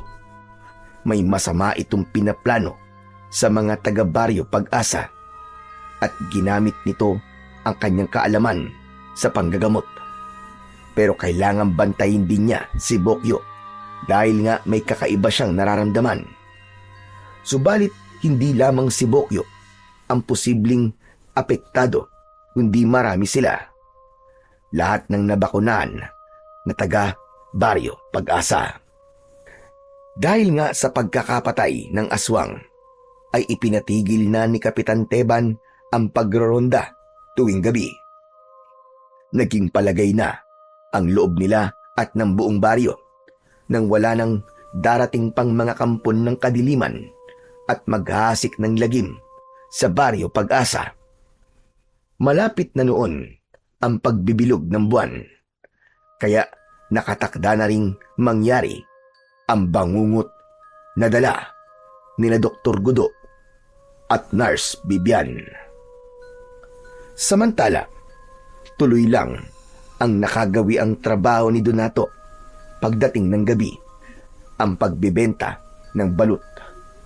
Hindi niya maaaring itigil ang kanyang ginagawa dahil sa paglalakulang ng balut nang gagaling ang ikinabubuhay nilang magkapatid. Kaya ang kailangan lamang niyang gawin ay maging maingat at mapagmasid. Iniwan niyang natutulog ang kapatid niya na si Bokyo. Kanina, bago niya inihahanda ang kanyang iaalok na balut, ay sinabi ng kapatid na masama ang pakiramdam nito. Masakit daw ang katawan. Kaya naman, pinagpahinga na lang muna ito ni Donato. Minsan pa, inikot muli ng binata ang buong baryo para magbenta ng balut. Hindi niya alam ang kanyang nararamdaman ng gabing yun. Tila ba merong kakaiba, bagay na hindi lang niya pinansin. Mas mahalagang mabiling lahat ang laman ng dala niyang basket habang sakay siya ng kanyang pedicab. Balut! Balut! Penoy balut! Bili na po kayo! Balut! Pampalakas ng tuhod! Hanggang sa mapatapat si Donato sa bahay ni Aling Marga. Naging suki na niya ang babaeng byuda dahil natuto na rin itong kumain ng balut na dati ay inaayawan. Inihinto ng binata ang kanyang pedicab sa harap ng bahay ng babaeng byuda. Tinawag niya ito pero wala siyang marinig na sagot. Baka napapasarap lamang ang tulog ni Aling Marga kaya hindi ako naririnig. Teka, lalakasan ko ang pagtawag ko sa kanya para magising. Inulit ni Donato ang pagtawag, subalit wala pa ring sumasagot. Nag-alala si Donato dahil alam niyang hindi naman umaalis ng bahay ang babaeng byuda. Hanggang sa maisip niya na bumaba na sa kanyang pedicab at mas lumapit pa sa bahay. Nakiramdam siya hanggang sa makarinig siya ng tila pag-ungol. Anak ng, mukhang may ginagawa pang kalokohan tong matandang to ah. Diyos ko, katanda-tanda na eh. Ang hilig-hilig. Ay Diyos ko, lumalandi pa talaga. At mukhang may kasama pa sa loob ng bahay niya. Hindi umalis si Donato, kundi ipinagpatuloy niya ang pagmamanman. Nakiusyoso na rin siya sa nangyayari sa loob ng bahay. Muli ay naulit ang ungol na kanyang narinig. Mas lumakas yun na tila nahihirapan. Hanggang sa humanap na ng masisilipan si Donato upang alamin kung ano bang ginagawa ni Aling Marga sa loob ng bahay. Nakahanap siya ng siwang na kanyang masisilipan. Ngunit gano'n na lamang ang kanyang gulat nang makita niya na nakahandusay si Aling Marga na tila nahihirapan sa kanyang nararamdaman. Lalong nanlaki ang mga mata ng binata nang makita mismo ng kanyang mga mata ang pagbabago ng anyo nito. Diyos ko, Panginoon ko, hindi totoo to. Naging halimaw si Aling Marga. Paano nangyari yun? Naging aswang na katulad nila Doc Gudo. Anak ng, sinasabi ko na nga be, may planong hindi maganda ang doktor na yun eh. Nagmamadaling umalis si Donato dahil hindi rin naman niya alam kung paano haharapin si Aling Marga na naging isang halimaw. Kundi ang naisip niya ay ang kanyang kapatid na si Bokyo. Posible kasing maging katulad din ni Aling Marga ang kanyang mahal na kapatid. Subalit nang makabalik ito sa kanilang bahay, ay inabutan niyang natutulog ang kanyang nakababatang kapatid. Walang nagiging pagbabago rito, hindi katulad ni Aling Marga. Kaya hindi rin maunawaan yun ni Donato. Epekto kaya yun ng bakuna na ibinigay o sadyang may itinatagong lihim lang si Aling Marga na hindi sinasabi sa kanya. Dahil hindi siya papayag na maggasik ng lagim si Aling Marga, kaya kinuha niya ang kanyang itak at bumalik ito sa bahay ng babaeng biyuda. Ngunit sa kasamaang palad ay wala na roon si Aling Marga. Marahil lumabas na ito ng bahay upang gumala at mambiktima. Samantala, sa bahay naman nila Doc Gudo at Nurse Bibian, buong lugod nilang sinalubong ang kanilang bisita. Pumasok sa kanilang bahay ang isang aswang. Magaling! Ikaw ang kauna-unahang magpapatunay na nagkakaroon na ng bisa ang bakuna na itinurok ko sa inyong lahat. Susunod ka sa aming utos. Huwag ka magalala dahil sa bawat gabi ay madadagdagan ang inyong bilang. Nagbago ang anyo ng aswang nakausap nila Doc Gudo. Bumalik ang tunay na anyo nito sa katauhan ni Aling Marga. Siya ang unang taga-baryo Pag-asa na naging katuparan sa mga plano ng dalawa. Masusunod po ang gusto nyo, Panginoon, para sa inyong kasiyahan. Huwag kang mag-alala dahil sasamahan ka namin ngayong gabi. Sisimulan na natin ang paggasik ng lagim. Iibsa na natin ang ating gutom at uhaw sa mga nilalang na hindi nakatakdang maging kauri natin. Sabay-sabay na nagbago ang anyo ng tatlo at naging halimaw. Magkakasama silang nilamon ng kadiliman upang maghatid ng lagim sa baryo Pag-asa. Kinabukasan ay naging malaking balita ang tungkol sa mga naging biktima ng aswang. Hindi yun inaasahan ni Kapitan Teban dahil buong akala niya ay magiging tahimik na ang baryo. Nagpunta sa barangay si Donato upang kausapin si Kapitan. Sinasabi mong may maitutulong ka sa bagong problema ng baryo, ganun ba? Opo, Kapitan. Dahil ayoko rin pong tuluyang pamugaran ng mga aswang ang baryo natin. Pero anong magagawa mo? Kilala ko po sila, Kapitan. Lalo na kung sino po ang pasimuno ng problema. Siya ang nagdala ng salot sa baryo natin. Abay, sino? Sinabi ni Donato ang kanyang buong nalalaman. Kaya lamang ikinagalit lang yun ni Kapitan Teban. Pambihira ka! Pati ba naman mabubuting tao ay gusto mong idamay sa kalokohan mong ito, Donato? Tumigil ka nga! Pero Kapitan, totoo po ang sinasabi ko. Sina Doc Gudo at ang asawa niya, sila po may kagagawan ng lagim na nangyayari ngayon sa baryo natin. Nasisiraan na ba ang ulo mo, Donato? Paano sila yun? Samantalang sila pa nga ang pumatay sa mga aswang. Alam po nila yung Kapitan para hindi niyo po sila pag-isipan ng masama. Donato, huwag mo nang siraan pa sina Doc Gudo dahil walang maniniwala sa'yo. Mabubuti silang mga tao. Ginagamot nila ang mga tao dito sa ating baryo para silang magiging aswang. Huwag kang gumawa ng kwento. Wala nang nagawa si Donato. Naging katawa-tawa siya sa kanyang isinumbong kay Kapitan. Kaya naman, ang tungkol sa bagay na yon ay itinawag ni Kapitan Teban kay Doc Gudo. May gustong kumalaban sa atin, Bibian.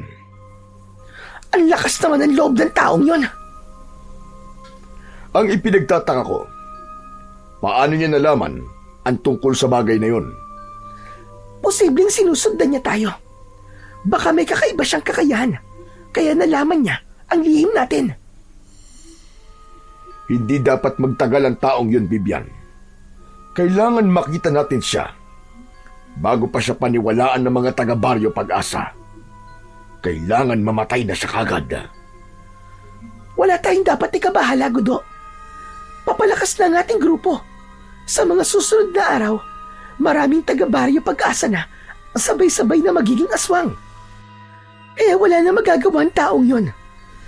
Maaga lang niyang hinanap ang kanyang kamatayan. Dahil sa mga nakakabahalang pangyayari sa baryo Pag-asa, ay nag-alala na ng gusto si Donato. Mahal niya ang baryong kanyang sinilangan at kinalakihan. Ayaw niyang tuluyan itong sakupin ng kadiliman at maging bangungot yun sa mga naninirahan. Ang nais lamang niya ay maging ligtas ang baryo, subalit hindi niya alam kung papaano. Habang malungkot na nag-iisip si Donato, ay nagulat siya dahil biglang nakarinig siya ng tunog ng bibe na tila nahihirapan. Iginala ni Donato ang kanyang paningin at nakita niya ang isang bibe na nadadaganan ng putol na kahoy. Lumapit siya at tinulungan ang bibe. Nang maalis ni Donato ang pagkakadaga ng kahoy, ay nagliwanag ang balahibo ng bibe na nagkulay ginto. Ibinuka ang mga pakpak nito na sinasabayan ng pangingitlog. Isang itlog na kulay ginto ang inilabas ng bibe.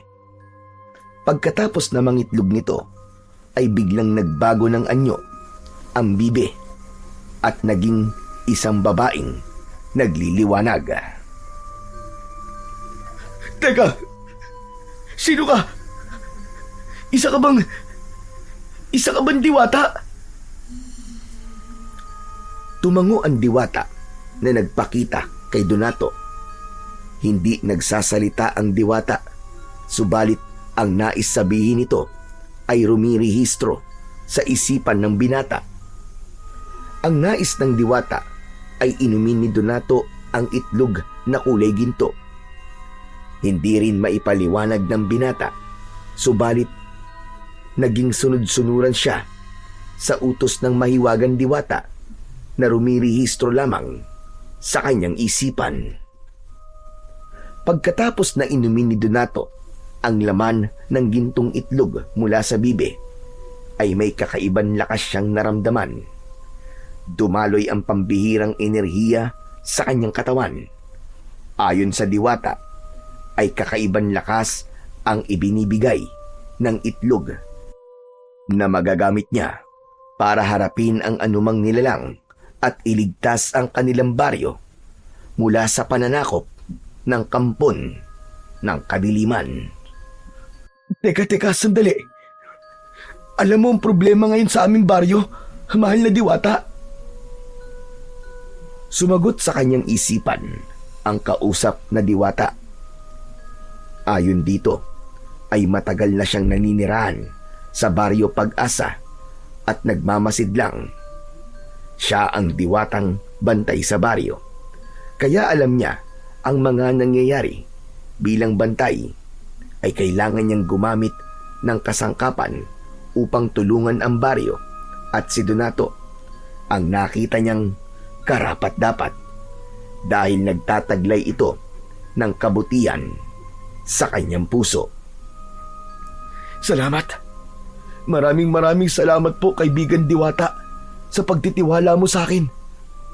Pero tanong lang ho, paano ko po haharapin ang mga aswang at paano po tatapusin ang mag-asawang salot dito sa baryo? Ano pong gagawin ko? Ipinagpatuloy ng diwata ang pagpapaliwanag kay Donato sa pamamagitan ng kanyang isipan. Isa-isa nitong idinitalye sa binata ang mga bagay na dapat niyang gawin at isakatuparan. Opo, naiintindihan ko po. At tatandaan ko po ang lahat ng sinabi niyo sa akin. Gagawin ko po yun, pangako, para iligtas po ang baryo namin sa kuko ng alagad ng mga kadiliman. Katapos ng pagpapakita ng diwata at pakikipag-usap doon ni Donato, ay naging bibi ulit ito at muling nangitlog. 3 itlog na kulay ginto ang inilabas ng bibe. Pagkatapos ay lumipad ito at ganap nang nawala. Tinignan ni Donato ang gininto ang itlog. Dahan-dahan niya itong dinampot at tinitigang muli. Ang sabi sa akin, itong mga itlog na to ang gagamitin ko para labanan daw ang mga aswang. Masusubukan ko kung gaano kabisa ang mga itlog na to at kung gaano katotoo ang sinabi sa akin ng diwata na yon. Pumasok na sa loob ng kanilang bahay ang binatang si Donato. Inilagay niya ang 3 piraso ng itlog sa loob ng basket na kanyang ginagamit sa pagtitinda ng balut at penoy, at saka tinakpan yun. Nang sumapit na ang gabi, ay oras na naman yun para sa pagtitinda ni Donato ng balut at penoy. Ang 3 piraso ng itlog ng bibe na kulay ginto ay inihalo niya sa kanyang mga itinitinda. Alam naman niyang hindi siya magkakamali sa pagdampot ng balut na ibibigay sa taong bibili dahil nga iba ang kulay ng itlog na galing sa mahiwagang bibe. Nagpaalam na si Donato sa kapatid niyang si Bokyo. Madalas pa ring hindi maayos ang pakiramdam ng nakababata niyang kapatid. Bagay naman na lubos na ipinagtataka ni Donato, lalo na't naiisip niya ang nangyari kay Aling Marga. Mula nang makita niya ito na naging isang aswang, ay tila hindi na umuuwi sa kanyang bahay ang babaeng byuda. Kung nasaan man ito, ay hindi niya alam. Samantala, sa lugar ni na Doc Gudo at Nurse Bibian, ay doon na malagi si Aling Marga. Naging kasama na nila ito, lalo na ngayong sumapit na naman ang gabi. Ipagpapatuloy nila ang kanilang misyon. Gaya ng nasa plano ni na Doc Gudo at Nurse Bibian, na sa bawat gabi ay madadagdagan ang mga gumagalang aswang sa baryo ng Pag-asa, sa niyon ng patuloy na pag-epekto ng bakunang itinurok sa mga residente. Malalim na ang gabi nang naipaubos ni Donato ang kanyang tinitindang balut at penoy. Papauwi na siya, sakay ng kanyang pedicab, nang maramdaman niyang tila may sumusunod sa kanya. Subalit kapag iihinto niya ang pedicab at lilingon siya, ay wala naman siyang nakikita. Kaya naman, ipinagpatuloy na lamang niya ang pagmamaneo. Kaya lamang, habang binabagtas niya ang daan, ay may biglang tumawid sa kalsada na hindi naman niya maitsurahan kung ano yun. Tuloy-tuloy ito sa kabilang bahagi ng kalsada. Subalit, nang titignan niya, ay biglang may dumamba mula sa kanyang likuran. Kaya nahulog siya sa pagkakaupo niya sa may manibela ng pedicab. Nahulog siya sa lupa habang umibabaw sa kanya ang aswang na umatake. Gamit ang braso ay inundayan niya ng suntok ang aswang na sumugod sa kanya. Bumulagta ang aswang. Hindi niya inaasahan na ganun kalakas ang suntok niya. Naisip niya ang itlog na kulay ginto na ipinainom sa kanya ng diwata. Nang bumulagta ang aswang na umatake sa kanya, ay agad niyang naalala ang mga sinabi sa kanya ng mahiwagang diwata. Ayon sa diwata, ay maaari niyang gamitin ang itlog galing sa mahiwagang bibe. 3 piraso lang ang ibinigay sa kanya, subalit hindi ito mauubos. Dahil kapag nagamit niya ito upang labanan ang kampo ng dilim, ay mapapalitan ito. Kusang magkakaroon ng kapalit sa loob ng basket na kanyang lagayan. Kaya naman, agad niyang kinuha ang isang itlog na kulay ginto at ibinato niya yon sa aswang. Tumama sa katawan ng aswang ang itlog at ito'y nabasag. Ang laman ng itlog ay kumalat sa buong katawan ng aswang. Umatungal at sumigaw ang aswang dahil tila napapaso ito sa kumalat na laman ng itlog sa kanyang katawan. Ang galing! May taglay ngang kakaibang lakas ang itlog. Umusok ang katawan ng aswang. Habang umuusok ang katawan ng aswang, ay takot na takot itong tumakbo papalayo hanggang mawala sa kadiliman.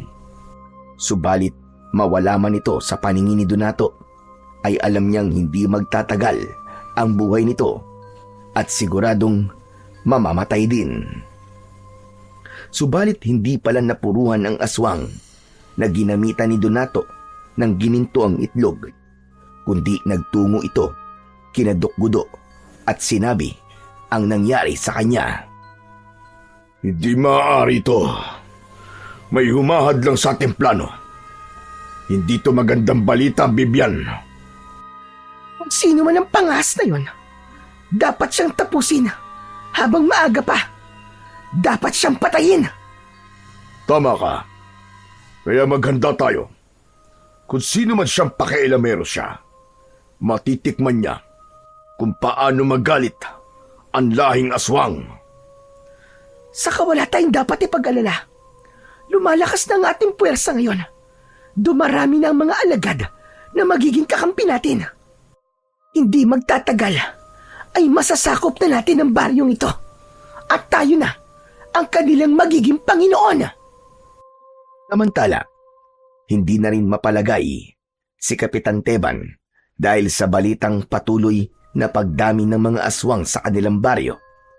Kaya hinanap nito si Donato. Mahalagang makausap niya ang binata. Salamat at natagpuan kagad kita, Donato. Sinadya kita dahil sa mga sinabi mo sa akin dati. Tungkol po saan, Kapitan?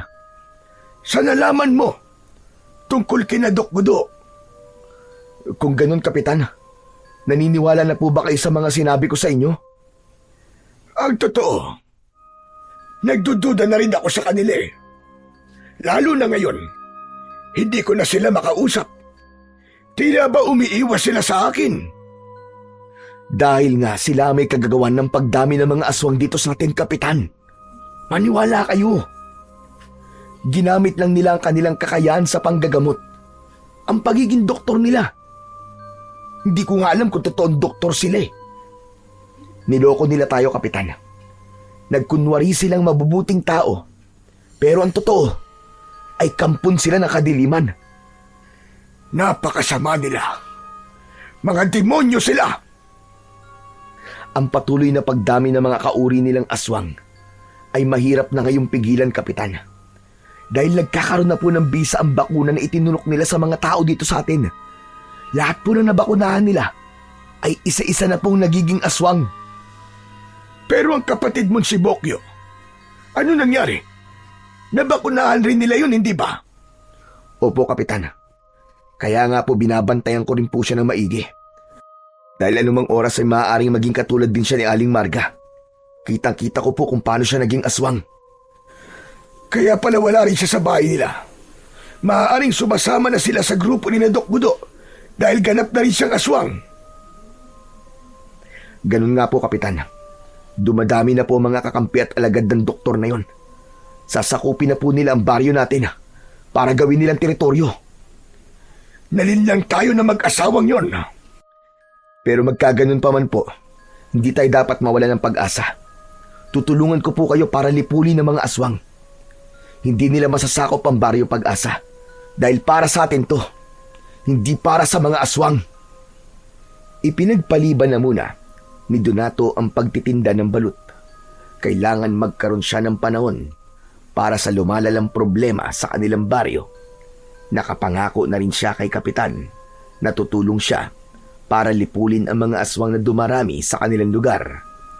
Inabot na siya ng dilim sa pakikipag-usap kay Kapitan Teban. Nang makarating siya sa kanilang bahay, ay una niyang hinanap ang kanyang kapatid na si Bokyo. Wala ito roon. Inakala niyang nasa labas lamang. Kaya lang, nakita niya ang saklay nito na nakasandal sa dingding ng bahay. Hindi naman magagawa ng kapatid niya na makalabas ng bahay na hindi dala ang saklay dahil sa taglay nitong kapansanan. Naupo na napaisip si Donato kung nasaan si Bokyo. Subalit ganun na lamang ang sindak niya nang mula sa isang lugar ng bahay ay biglang sumulpot ang isang halimaw, isang batang aswang. Bago pa siya masaktan nito ay agad siyang nakaiwas. Habang nakamasid si Donato sa batang aswang ay isang katanungan ang namutawi sa labi ng binata. Bokyo? Ikaw ba yan? Nakatingin lamang kay Donato ang batang aswang. Gustong labanan ni Donato, kaya lang nagdadalawang isip siya dahil natitiyak niyang ang kapatid niya ang batang aswang na nasa kanyang harapan. Ganap nang nagkabisa rito ang bakuna mula sa mag-asawang manloloko. Hindi malaman ni Donato kung paano niya haharapin ang halimaw. Bago pa nakapag-isip ang binata ng dapat gawin, ay tumakbo papalabas ng bahay ang batang aswang hanggang sa ganap na itong makalayo at mawala sa kanyang paningin. Naisip ni Donato na posibleng patungo ito sa lugar ni Doc Budo kung saan pipirme ang mga taga-baryo Pag-asa na nagiging aswang. Hindi na biro ang nangyayari, kaya kailangan ng kumilos talaga ni Donato, lalo na't maging ang kanyang nag-iisang kapatid ay isa na ring aswang ngayon. Kailangan may gawin na siya. Kailangan niya ng kumilos. Hindi niya hahayaang tuluyang maging masama si Bokyo at ganap na mapahamak. Para naman sa mag-asawang may kadagawan ng kasamaang nangyayari sa kanilang baryo, kailangan magbayad ang mga ito. Kamatayan ang dapat sapitin nila dahil sa kanilang panloloko at kademonyuhan. Walang oras na dapat sayangin si Donato. Kailangan niya nang harapin ang mga taong nararapat singilin. Kinuha niya ang kanyang itak at isinukbit sa kanyang bewang. Binitbit rin niya ang basket na ginagamit niya sa pagtitinda ng balut dahil naroon ang gintong itlog na gagamitin niya upang harapin ang mga aswang. Ang itlog na to ang magiging sandata ko para tapusin ang kasamaan ng mga aswang sa baryong to. Lumakad na si Donato para magtungo sa tirahan ni Doc Budo. Hindi na siya sumakay sa kanyang pedicab dahil baka makaabala lang ito. Isa pa, hindi naman kalayuan ang tirahan nila. Subalit bago pa siya makarating sa tinutuluyan ng mga ito, ay may sumalubong sa kanyang aswang. Ayos! Buena mano ang aswang na to ah! Sige, subukan mo lang sumugod sa akin at may paglalagyan ka talaga! Inihanda ni Donato ang kanyang sukbit na gulok. Ito muna ang kanyang gagamitin bago ang gintong itlog. Hindi nga nagkamali ng kutob ang binata dahil agad na sumunggab sa kanya ang dumating na aswang. Pero naihanda na ni Donato ang kanyang gulok, kaya agad niyang inihataw yun sa aswang. Nasugatan ang braso ng halimaw, kaya lalong naulol ito sa galit. Kahit pasugatan ay muli itong umatake pero naihanda na ni Donato ang gitong itlog. Ibinato niya yun sa aswang, sa pulang halimaw at tinamaan ito sa ulo. Tila isang solidong bagay ang tumama sa aswang at sobra niyang ininda yun. Nabasag din ang itlog na tumama sa aswang at ang laman nito ay kumalat sa katawan. Umusok ang katawan ng aswang, hindi malaman ang gagawin, kaya nagpagulong-gulong ito sa lupa. Kasabay nun ang pagbabago ng anyo nito. Nagulat si Donato nang ganap na maging aswang ito at umatake sa kanya. Tumambad sa harapan ng binata ang anyo ni Aling Marga. siya ang aswang na sumugod dito. Kaya lamang wala na itong buhay dahil yon sa gintong itlog na ginamit niya pamuksa sa mga alagad ng dilim. Hindi pa natatagalan ay 2 aswang pa ang dumating. Mas nakakatakot ang anyo ng mga ito. Subalit hindi nagpasindak si Donato.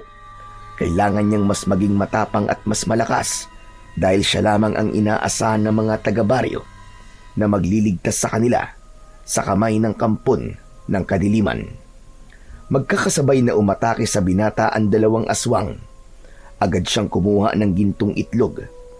Ipinampukol niya yon sa mga aswang na sumugod sa kanya. Subalit mas maliksi ang mga ito. Naku po, naloko na. Sumablay pa ako. Hindi ko tinamaan. Kailangan maging asintado ako sa pagbukol sa mga aswang na to. Baka maubos ang itlog na sandata ko. Hinawakan niya ang kanyang gulok para yun muna ang kanyang gamitin. Tumakbo ang binata at nagpahabol sa 2 aswang. Kailangan niyang gawin yun upang makakuha siya ng tiyempo at matiyak na tatamaan niya na ang mga ito sa susunod na pagpukol niya gamit ang gintong itlog. Sige, humabol kayo sa akin. Habang tumatakbo, inihanda ni Donato ang itlog na gagamitin niya. Bigla siyang huminto sa pagtakbo at ipinihit ang kanyang katawan upang ibato ang hawak niyang itlog. Agad na nasapol ang isa sa 2 aswang. Umusok agad ang katawan nito. Nang mabasag ang itlog, ay kumalat sa katawan ng halimaw ang laman nun. Nagwala ang aswang, samantalang hindi malaman ng isa pang aswang ang gagawin upang tulungan ang kasama. Kaya sinamantala ni Donato ang pagkakataong yon at ipinukol dito ang isa pa niyang hawak na gininto ang itlog. Mga loko kayo! Katapusan nyo na ngayon! Buong lakas na pinakawalan ni Donato ang hawak na sandatang itlog. Tiniyak niyang tatamaan ng isa pang aswang na siya ngang nangyari. Umatungal niyang malakas ang isa pang halimaw ng tamaan nito. Kaya ngayon ay pareho nang umuusok ang katawan ng 2 aswang. Maya-maya pa ay isa-isa nang bumulugta ang mga ito. Halos malusaw ang bahagi ng katawan dahil sa mahiwagang itlog. Nagbago na rin ang anyo ng mga ito. Kitang-kita ni Donato kung sino ang 2 aswang na kanyang napatay. Sina Doc Gudo at ang asawa niyang si Nurse Bibian. Sinasabi ko na nga ba? Sila talaga ang mga aswang eh. Pasensya na kayo, Doc. Trabaho lang. Walang personalan. Kayo rin ang may kagustuhan na mangyari sa inyo to eh. Tama lang na pagbayaran yung ginawa niyong panluloko sa mga taga rito sa Baryo Pag-asa. Inilagay niyo sa kapahamakan ng buhay ng mga taga rito. Mga demonyo kayo! Habang pinagmamasdan ni Donato ang bangkay ng mag-asawa, ay hindi niya napansin ang pagdating ng isa pang aswang na nanggaling sa kanyang likuran. Hinawakan nito ang leeg ng binata at umaktong sasakmalin ang leeg niya. Subalit buong lakas na tinabig yun, kaya nakabitaw ang aswang at tumilapon. Walang yang aswang yun ah! Muntik na ako ah! Nakita niya ang aswang. Mas maliit ito, katulad ng aswang na umatake sa kanya nung naroon siya sa kanilang bahay. Bahagyang natulala si Donato. Naisip niya ang kapatid niya na si Bokyo. Kinabahan siya dahil posibleng ang kapatid niya, ang aswang na ngayon, ay kanyang kaharap. Maaaring si Bokyo ang aswang na to. Paano ko siya harapin? Baka mapatay ko siya. Hindi pwedeng mamatay ang kapatid ko. Hindi alam ni Donato kung ano ang kanyang gagawin. Kung hindi niya lalabanan ng batang aswang, siya naman ang papatayin nito. Walang ibang ginawa si Donato kundi ang umiwas. Dahil sa ginagawang pag-iwas, ay lalo lang nagalit ang aswang. Kailangan niyang mahuli yun at humanap ng tiyempo. Hindi tumigil sa pag-atake ang aswang, pero hindi rin naman siya papayag na mapatay nito na hindi lumalaban. Kaya walang ibang pagpipilian si Donato. Kumuha siya ng ginintuang itlog. Nakita niyang galit na galit ang aswang sa pagsugod sa kanya. Pikit matang ipinukol ng binata ang itlog sa papalapit na aswang. Bahala na. Yun ang tanging nasa isipan ni Donato. Pagdilat ng kanyang mga mata, nakita niya ang aswang na nakabulagta sa lupa at nakabukas ang bibig nito. Naroon ang itlog. Ibig sabihin ay nasentro sa loob ng bibig ng aswang ang itlog na ipinukul niya at doon ito nabasag. Nalunok ng buo ng batang aswang ang itlog na ipinukul niya. Nawalan ito ng malay at maya-maya pa ay nakita niya ang pagbabago ng anyo ng batang aswang. Yun ang naging epekto ng gintong itlog sa nalunok nito. Naging si Bokyo ito. Hindi alam ni Donato kung lalapitan ba niya ang kapatid. Pero saglit pa ay nagkamalay ito at nakita siya. Kuya Donato, Bokyo, kapatid ko. kuya, ano nangyari? Sapat na ang tanong na yon ni Bokyo para lapitan siya ng kanyang kuya. Ibig sabihin lang ay bumalik na ito sa dati at maging ang isipan ng kapatid. Ang mabuti pa, umuwi na muna tayo sa bahay, Bokyo. Hindi ko maintindihan, kuya. Para ako nananaginip ng nakakatakot. Parang ang haba ng panaginip ko at pagod na pagod ako. Umuwi na tayo at sa bahay ko na lang sasabihin sa iyo ang lahat. Ikinuwento lahat ni Donato sa kanyang kapatid ang mga nangyari at naunawaan ito at lubos itong humanga sa kanya. Inalam lahat ni Donato ang mga nabakunahan sa baryo nila. Binigyan niya ang mga yon ng ginintuang itlog upang inumin. Nang sa ganon ay mawalan ng epekto ang pagkaaswang sa kanila. Laking pasasalamat ni Kapitan Teban sa ginawa ni Donato dahil ligtas na ang baryo Pag-asa sa pagkaalipin at masasamang plano ng mga kampon ng kadiliman. Muling nagpakita kay Donato ang diwata bilang pagtatapos na rin ng paggamit niya sa gitong itlog. Nagpasalamat si Donato dahil sa pagtitiwalang ibinigay sa kanya para maging kasangkapan na iligtas ang baryo Pag-asa mula sa kadiliman. Subalit may pangako ang diwata na muli itong magpapakita sa sandaling kailanganin ni Donato ang tulong, lalo na't para sa kaligtasan at katahimikan ng baryo Pag-asa. Sadyang may mga nilalang na mapagsamantala, gagawin ang mga bagay na para sa sarili nilang kasiyahan at pakinabang, kahit pa magdulot ito ng kapahamakan sa iba. Subalit huwag nating kalilimutan na lagi tayong umasa at magtiwala na may darating upang iligtas tayo sa kapahamakan. Dahil ang kabuktutan ay hindi magtatagumpay kailanman sa kabutihan.